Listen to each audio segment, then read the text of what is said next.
नमस्कार मित्रों, प्रतिमान क्लासेज में आप सभी का हार्दिक स्वागत है। साथियों, हम गुर्जर प्रतिहार राजवंश के बारे में अध्ययन कर रहे थे और पिछली कक्षा में हमने गुर्जर प्रतिहारों की मंडोर शाखा के बारे में अध्ययन किया था।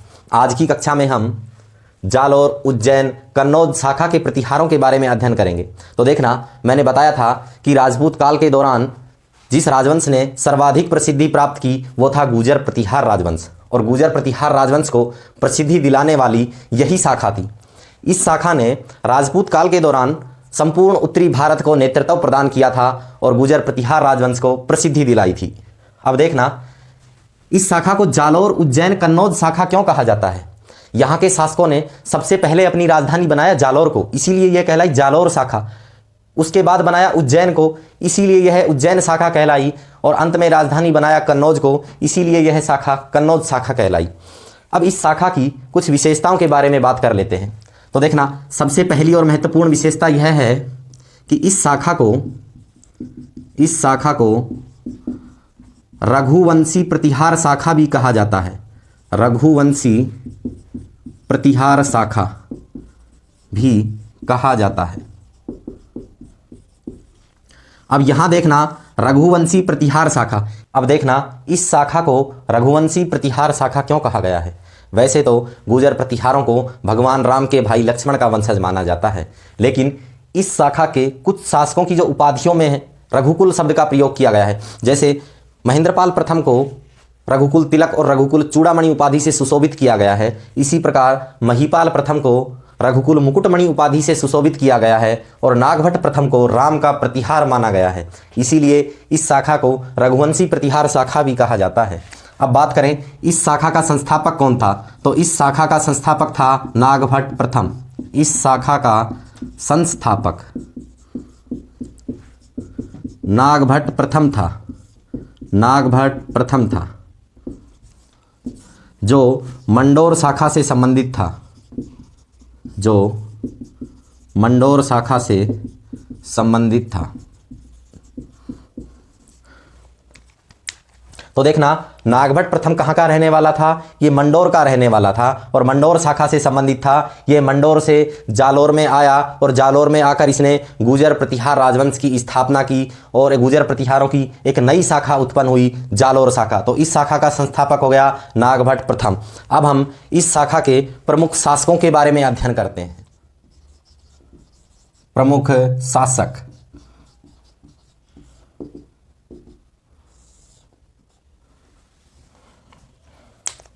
अब देखना, सबसे पहले हम यहाँ के प्रमुख शासकों की एक लिस्ट बनाएंगे और उनकी मोटी मोटी जानकारियों के बारे में यहीं अध्ययन कर लेंगे। फिर उसके पश्चात हम एक एक शासक के बारे में डिटेल पूर्वक अध्ययन करेंगे। तो यहाँ का पहला शासक है, वो है नागभट्ट प्रथम। नागभट्ट प्रथम, और इसका शासनकाल रहा 730 ईस्वी से 756 ईस्वी। कुछ इतिहासकार इसका शासनकाल 725 ईस्वी से भी प्रारंभ मानते हैं। इसके पश्चात शासक बना कुक्कुस्थ। इसका शासनकाल है 756 ईस्वी से 775 ईस्वी। इसके बाद अगला शासक बना है देवराज। इसका शासनकाल है 775 से 783 ईस्वी। देवराज के बाद अगला शासक बना है वत्सराज। इसका शासनकाल है 783 से 795 ईस्वी। वत्सराज के बाद अगला शासक बना है नागभट्ट द्वितीय। इसका शासनकाल है 795 से 833 ईस्वी। नागभट्ट द्वितीय के बाद अगला शासक बना रामभद्र, या इसी का उपनाम मिलता है रामदेव। इसका शासनकाल रहा 833 से 836 ईस्वी। इसके बाद अगला शासक बना है मिहिर भोज। मिहिर भोज, जिसे जाना जाता है भोज प्रथम के नाम से। इसका शासनकाल है 836 से 885 ईस्वी। मिहिर भोज के बाद उसका पुत्र शासक बना महेंद्रपाल, महेंद्रपाल प्रथम, और इसका शासनकाल रहा 885 से 910 ईस्वी। महेंद्रपाल प्रथम के बाद इसका भाई राजा बना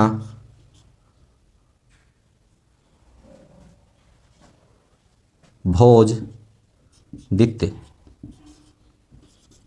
910 ईस्वी से 913 ईस्वी। भोज दित्य के बाद अगला शासक बना महीपाल प्रथम, 913 ईस्वी से 943 ईस्वी। इसके बाद कुछ अन्य शासक और हुए जो इतने महत्वपूर्ण नहीं रहे। महीपाल के बाद अगला शासक बना था महेंद्रपाल द्वितीय, महेंद्रपाल द्वितीय। महेंद्रपाल द्वितीय के बाद अगला शासक बना था देवपाल, देवपाल के बाद अगला शासक बना था विनायकपाल, और विनायकपाल के बाद अगला शासक बना था महीपाल द्वितीय, और महीपाल द्वितीय के बाद शासक बना विजयपाल।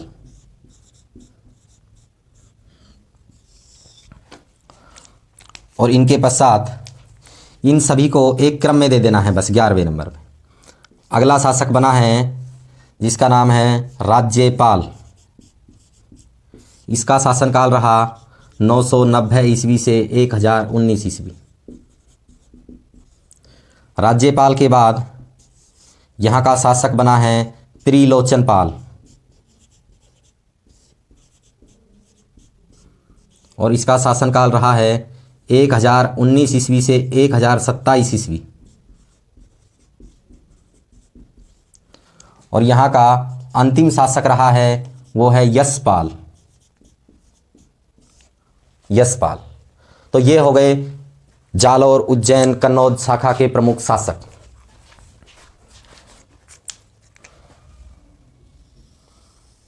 ये लो, हमने इनको एक डब्बे में बंद कर दिया है।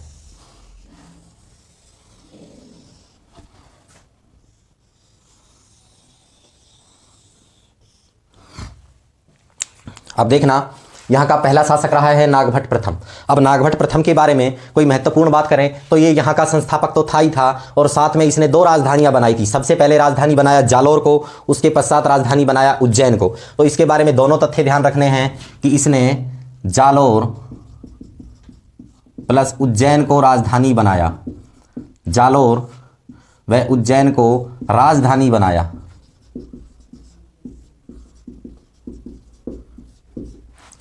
इसके बाद हम यदि बात करें वत्सराज के बारे में, तो वत्सराज के बारे में एक महत्वपूर्ण विशेषता जो हमें ध्यान रखनी है, इसे प्रतिहार वंश का वास्तविक संस्थापक माना जाता है। प्रतिहार वंश का वास्तविक संस्थापक, प्रतिहार वंश का वास्तविक संस्थापक माना जाता है वत्सराज को। वत्सराज के बाद यदि हम बात करें नागभट्ट द्वितीय के बारे में, तो इसने अपनी तीसरी राजधानी बनाया कन्नौज को।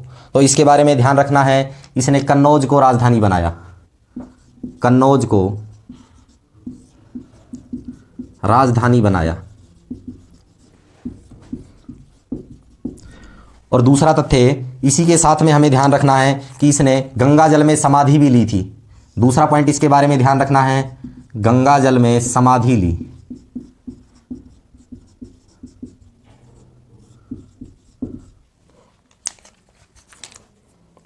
अब बात करें हम मिहिर भोज के बारे में, तो मिहिर भोज के बारे में भी हमें 2 महत्वपूर्ण तथ्य ध्यान रखने हैं। एक तो इसे कहा जाता है प्रतिहार शासकों में पितृहंता शासक, इसे कहा जाता है पितृहंता शासक, क्योंकि ये अपने पिता की हत्या करके राजा बना था, तो इसे कहेंगे पितृहंता शासक। तो गुर्जर प्रतिहारों में पितृहंता शासक था मिहिर भोज, और प्रतिहारों का सबसे शक्तिशाली शासक, गुर्जर प्रतिहारों में सबसे शक्तिशाली शासक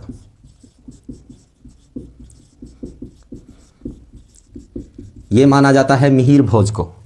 और बात करें यशपाल, यहाँ का अंतिम शासक था। यशपाल ये यहाँ का था अंतिम शासक।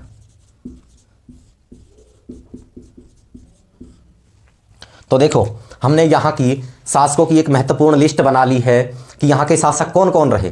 तो यहाँ का पहला शासक था नागभट्ट प्रथम, शासनकाल 730 ईस्वी से 756 ईस्वी। दूसरा शासक है कुकुस्त, 756 ईस्वी से 775 ईस्वी। अगला शासक है देवराज, 775 से 783 ईस्वी। अगला शासक है वत्सराज, 783 से 795 ईस्वी। अगला शासक है नागभट्ट द्वितीय, 795 से 833 ईस्वी। अगला शासक है रामभद्र या रामदेव, 833 से 836 ईस्वी।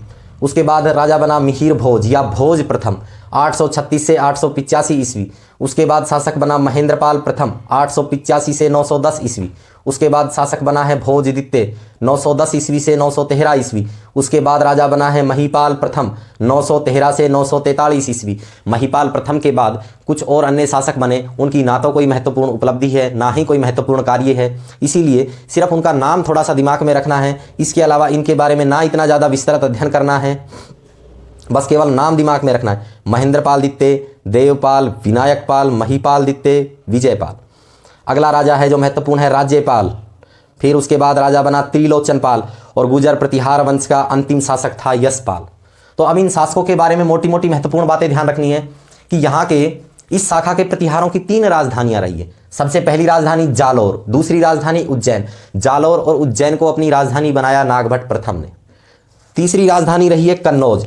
कन्नौज को अपनी राजधानी बनाया नागभट्ट द्वितीय ने। तो नागभट्ट ने दोनों राजधानियां बनाई है, पहली 2 राजधानियां नागभट्ट प्रथम ने और अगली राजधानी नागभट्ट द्वितीय ने।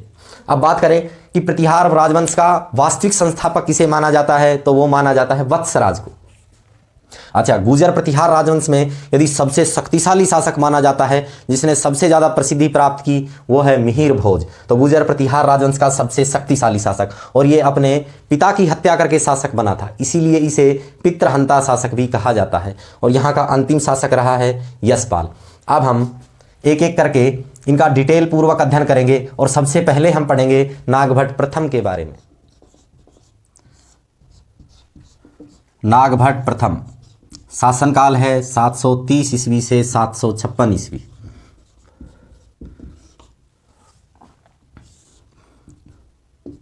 तो देखो, अब हम इस शाखा के प्रथम शासक नागभट्ट प्रथम के बारे में अध्ययन करेंगे। तो देखना, हम ये तो जानते हैं कि नागभट्ट प्रथम मंडोर का रहने वाला था। ये मंडोर से सर्वप्रथम आया भीनमाल, और उस समय भीनमाल पर जो शासन था वो था चावड़ा गुर्जरों का। ये भीनमाल नामक स्थान पड़ता है जालौर में, और चावड़ा गुर्जरों की राजधानी थी उस समय भीनमाल। इसने सबसे पहले भीनमाल पर आक्रमण किया और भीनमाल पर अपना अधिकार स्थापित कर लिया। ये फिर भीनमाल पर ही नहीं रुका, इसने उसके बाद आबू पर आक्रमण किया और फिर जालौर पर आक्रमण किया और इन पर भी अपना अधिकार स्थापित कर लिया। अब चावड़ा गुर्जरों की राजधानी रही भीनमाल, लेकिन नागभट्ट प्रथम ने भीनमाल को अपनी राजधानी नहीं बनाकर इसने अपनी राजधानी बनाया जालौर को, और ये इसकी थी पहली राजधानी जालौर। कुछ समय तक ये जालौर की गद्दी पर शासन करता रहा। फिर नागभट्ट प्रथम ने मध्य प्रदेश में आक्रमण किया, मालव प्रदेश पर।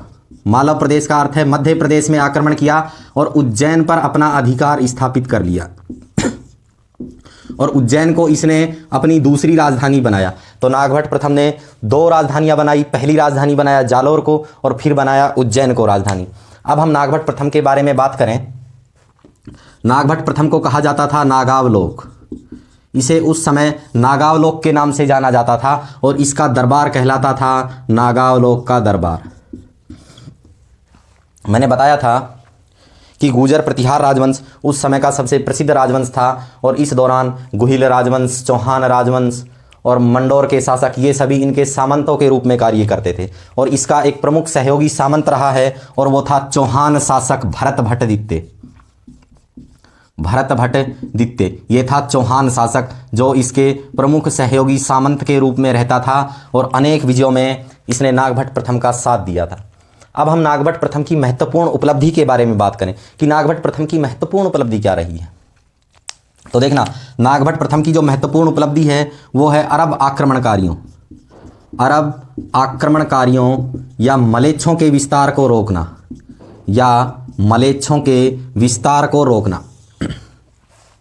यानी नागभट्ट प्रथम ने भारत में जब अरब आक्रमणकारियों ने आक्रमण किया तो वो अपनी सीमा का विस्तार कर रहे थे, इसने भारत की पश्चिमी सीमाओं पर ही रोक दिया था। नागभट्ट प्रथम के समय सिंध प्रांत की ओर से, जो पाकिस्तान में पड़ता है, बिलेचों ने आक्रमण किया, बिलोचों ने आक्रमण किया और अरब की ओर से अरबों ने आक्रमण कर दिए। लेकिन नागभट्ट प्रथम ने इन दोनों के आक्रमणों को असफल कर दिया, यानी इनकी योजना सफल नहीं हो पाई। और इसके समय जो समकालीन अरब शासक था जुनैद अहमद, जिसने आक्रमण किया वो था जुनैद अहमद। इस जुनैद अहमद को नागभट्ट प्रथम ने परास्त किया। तो नागभट्ट प्रथम की महत्वपूर्ण उपलब्धि यही थी कि जो भारत की ओर सीमा विस्तार कर रहे थे अरब आक्रमणकारी, उनके सीमा विस्तार को रोका था नागभट्ट प्रथम ने। अब हम बात करें नागभट्ट प्रथम के राष्ट्रकूट वंश के साथ संबंधों के बारे में। राष्ट्रकूट वंश, ये राष्ट्रकूट वंश दक्षिणी भारत का एक राजवंश है और इनकी राजधानी थी मान्यखेत, जो है कर्नाटक में। और नागभट्ट प्रथम का जब जब नाम लिया जाएगा तब तब एक राष्ट्रकूट वंश के शासक जिसका नाम था दंतीदुर्ग, इसका नाम भी हमें ध्यान में रखना है, दंतीदुर्ग। नागभट्ट प्रथम के साथ हमें दंतीदुर्ग को भी ध्यान में रखना है। ये उस समय का तत्कालीन राष्ट्रकूट वंश का शासक था। इसने नागभट्ट प्रथम को हराया था, यानी नागभट्ट प्रथम को परास्त किया था। नागभट्ट प्रथम ने तो अरब आक्रमणकारियों को परास्त किया, लेकिन दंतीदुर्ग ने नागभट्ट प्रथम को परास्त कर दिया, यानी दंतीदुर्ग एक प्रबल शासक था। जब इसका संघर्ष दंतीदुर्ग के साथ बढ़ गया तो नागभट्ट ने अपने भतीजे कुक्कुस्त, नागभट्ट का भतीजा था कुक्कुस्त, जो अगला शासक बना है यहाँ का, इस कुक्कुस्त का विवाह इसने दंतीदुर्ग की बहन के साथ कर दिया। ये दंतीदुर्ग की एक बहन थी, इसके साथ इसका विवाह कर दिया। इस प्रकार नागभट्ट प्रथम और दंतीदुर्ग आपस में संबंधी बन चुके थे और इन दोनों के मध्य संघर्ष विराम हो गया, यानी उसके पश्चात दोनों आपस में संबंधी बन गए और इनके मध्य संघर्ष रुक चुका था। अब दंतीदुर्ग के कोई पुत्र उत्पन्न नहीं हो रहा था, यानी इसका कोई उत्तराधिकारी नहीं था। तो नागभट्ट प्रथम ने इसको सलाह दी कि आप हमारे उज्जैन में आइए और यहाँ आपके पुत्र प्राप्ति के लिए एक यज्ञ कीजिए। तो दंतीदुर्ग को इसने उज्जैन में आमंत्रित किया और पुत्र प्राप्ति के लिए एक यज्ञ किया जिसका नाम है हिरण्य गर्भाधान यज्ञ। हिरण्य गर्भाधान यज्ञ, ये यज्ञ पुत्र प्राप्ति के लिए किया था। तो ये यज्ञ किया किसने था? ये यज्ञ किया तो था दंतीदुर्ग ने। कहाँ किया था? उज्जैन में किया था। और उज्जैन में इसको आमंत्रित किया था नागभट्ट प्रथम ने कि आइए और हमारे यहाँ हिरण्य गर्भाधान यज्ञ कीजिए। तो इस हिरण्य गर्भाधान यज्ञ के दौरान 1 महीने तक दंतीदुर्ग उज्जैन में ही रहा था। और इस समय दंतीदुर्ग ने नागभट्ट प्रथम से अपने द्वारपाल के रूप में कार्य करवाया था, यानी अपने प्रतिहार के रूप में कार्य करवाया था, क्योंकि दंतीदुर्ग एक प्रबल शासक था ही। अब बात करें हम नागभट्ट प्रथम की कुछ उपाधियों के बारे में, इसकी उपाधियों के बारे में। अब देखना, ग्वालियर प्रशस्ति में नागभट्ट प्रथम को अनेक उपाधियों से सुशोभित किया गया है। जैसे इसकी उपाधि कौन कौन सी है? इसे नागावलोक कहा जाता है, इसे राम का प्रतिहार कहा गया है, इसे नारायण मूर्ति का प्रतीक कहा गया है, इसे मलेच्छों का नाशक कहा गया है, इंद्र के धंभ का नाशक कहा गया है और मेघनाथ के युद्ध का अवरोधक कहा गया है। तो इसकी कुछ उपाधियों के बारे में हमें ध्यान रखना है। तो अब हम नागभट्ट प्रथम को नोट कर लेते हैं। पहला पॉइंट है, इसने सर्वप्रथम चावड़ा गुजरों से भीनमाल को छीना।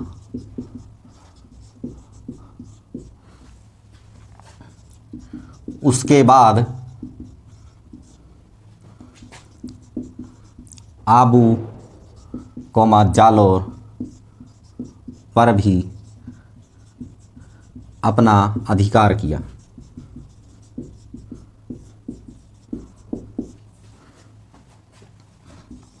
वह जालोर को अपनी राजधानी बनाया। यह हो गया, जालोर को अपनी राजधानी बनाया। दूसरे पॉइंट के बारे में हम बात करें, फिर इसने कहाँ आक्रमण किया? मालव प्रदेश पर। इसने मालव प्रदेश पर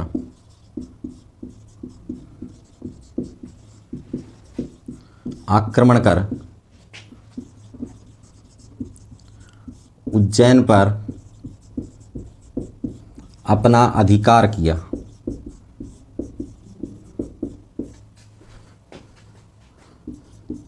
तथा उज्जैन को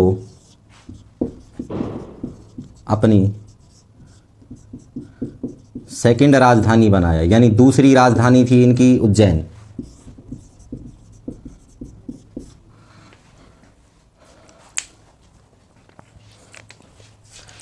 तीसरे तथ्य के बारे में हम बात करें,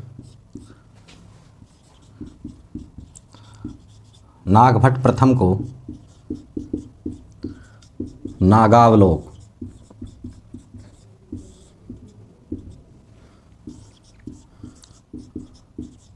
व इसका दरबार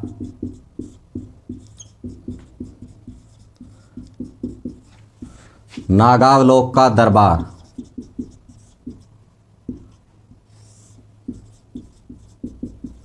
कहलाता था।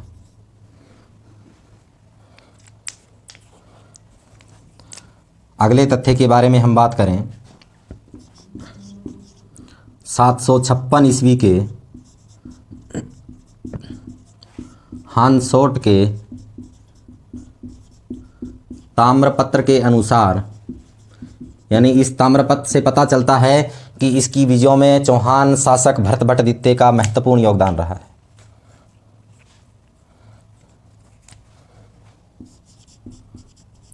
चौहान शासक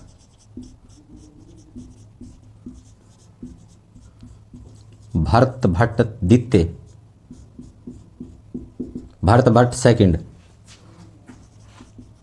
इसका प्रमुख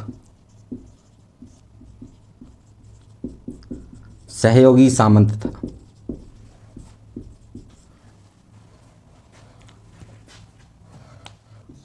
आगे हम बात करें इसकी महत्वपूर्ण उपलब्धि के बारे में। महत्वपूर्ण उपलब्धि,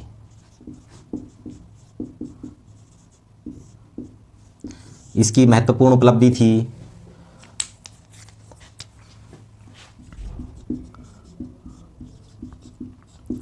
अरब आक्रमणकारियों या मलेच्छों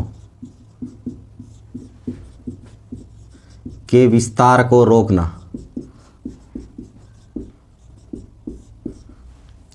ये इसकी महत्वपूर्ण उपलब्धि थी, अरब आक्रमणकारियों या मलेच्छों के विस्तार को रोकना। इसके समय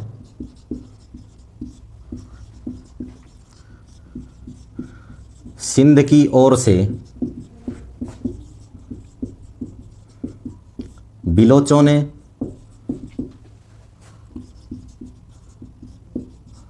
अरब की ओर से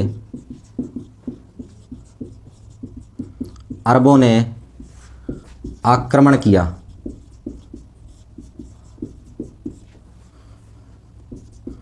परंतु ये असफल रहे। अब हम बात करें, इसके समकालीन शासक था जुनैद अहमद।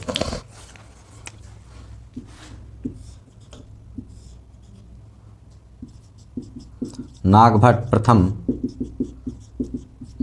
के समकालीन अरब शासक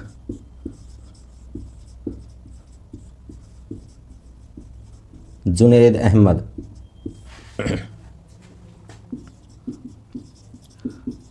ने आक्रमण किया,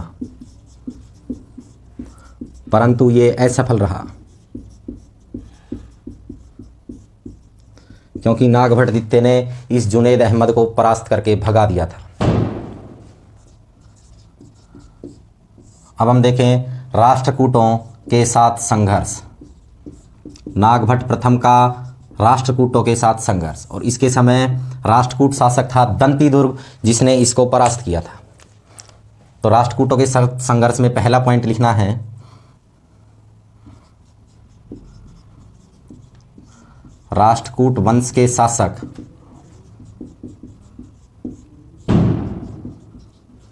दंतीदुर्ग ने नागभट्ट प्रथम को परास्त किया।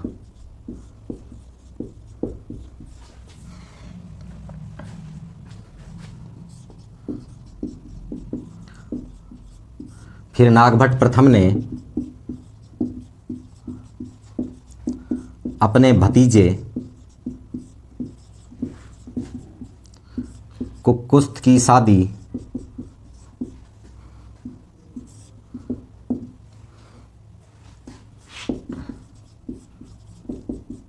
दंती दुर्ग की बहन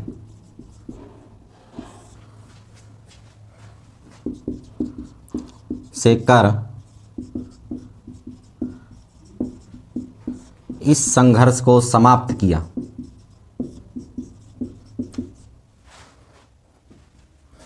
फिर नागभट्ट प्रथम ने हिरण्य गर्भाधान यज्ञ के लिए इसे उज्जैन आमंत्रित किया था।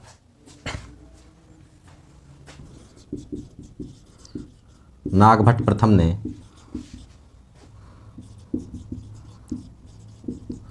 दंती दुर्ग को हिरण्य गर्भाधान यज्ञ, ये यज्ञ किया गया था पुत्र की प्राप्ति के लिए।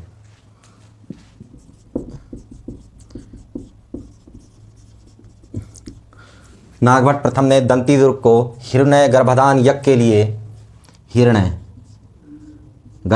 के लिए उज्जैन आमंत्रित किया।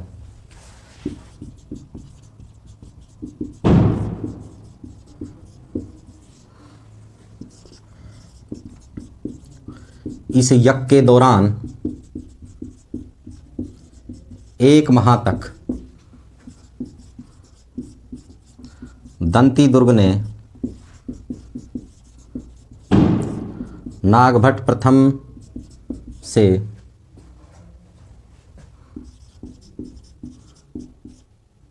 अपने प्रतिहार यानी द्वारपाल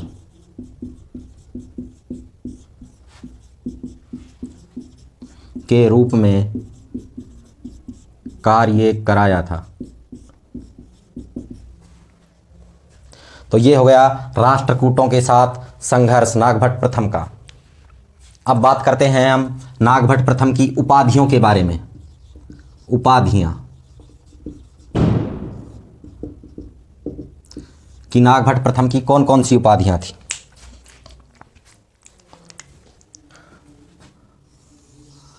सबसे पहली उपाधि इसकी हो गई नागावलोक। दूसरी उपाधि हो गई इसकी नारायण या नारायण मूर्ति का प्रतीक। ये कहा गया है नागभट्ट प्रथम को, और इसे कहा गया है राम का प्रतिहार।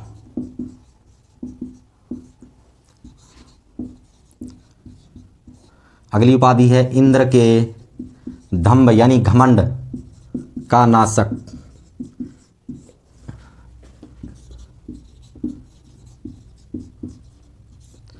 मेघनाथ के युद्ध का अवरोधक।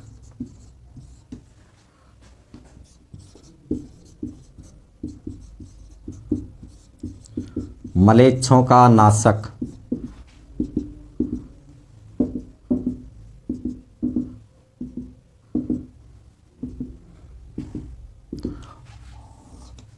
और ये सभी उपाधियां इसको ग्वालियर प्रशस्ति में दी गई है। यहां लिख देना है ग्वालियर प्रशस्ति में।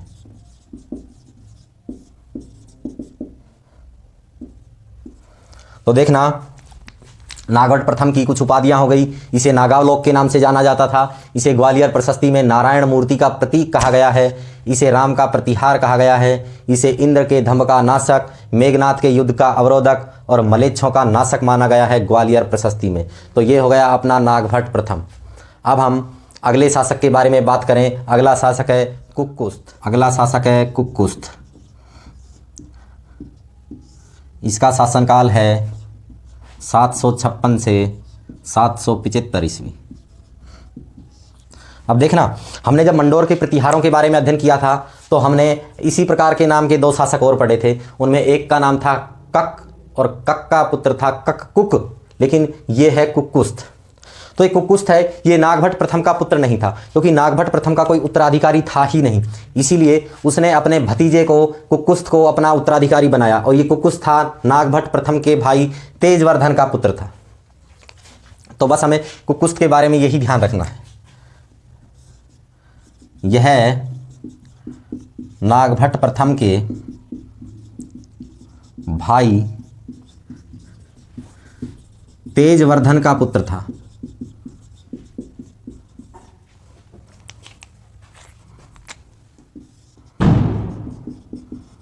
नागभट्ट प्रथम ने इसे गोद लिया और अपना उत्तराधिकारी बनाया। गोद लिया, वह अपना उत्तराधिकारी बनाया। तो ये हो गया कुकुस्त। अब कुकुस्त के पश्चात यहाँ का अगला शासक बना है देवराज, और इसका शासनकाल रहा 775 ईस्वी से 783 ईस्वी। इसके बारे में केवल हमें एक ही तथ्य ध्यान रखना है कि इसे वराह अभिलेख में देल शक्ति नाम से भी पुकारा गया है। वराह अभिलेख ये मिहिर भोज ने ही लगवाया था। वराह अभिलेख, जो मिहिर भोज का पहला अभिलेख, प्रसिद्ध अभिलेख था, वो था वराह अभिलेख। इसमें इसे देल शक्ति उपाधि दी गई है। वराह अभिलेख में इसे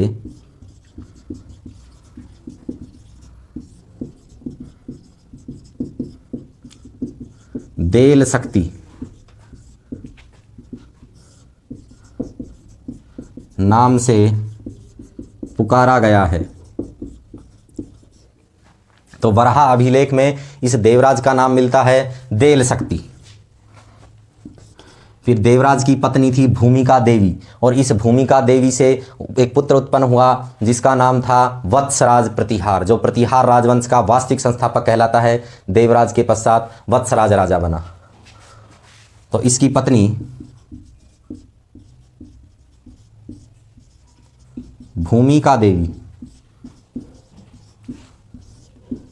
का पुत्र वत्सराज इसके बाद शासक बना।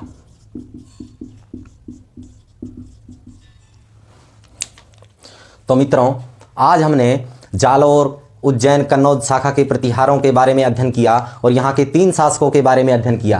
पहला है नागभट्ट प्रथम, फिर उसका भतीजा शासक बना कुकुस्त, और कुकुस्त के बाद उसका पुत्र शासक बना देवराज, और देवराज के बाद अगला शासक बनेगा वत्सराज, जिसके बारे में हम अगली कक्षा में अध्ययन करेंगे। यदि आप सभी को कक्षा पसंद आई हो तो इसे अधिक से अधिक शेयर करें और अधिक से अधिक चैनल को सब्सक्राइब करें। धन्यवाद। जय हिंद। मिलते हैं अगली कक्षा में।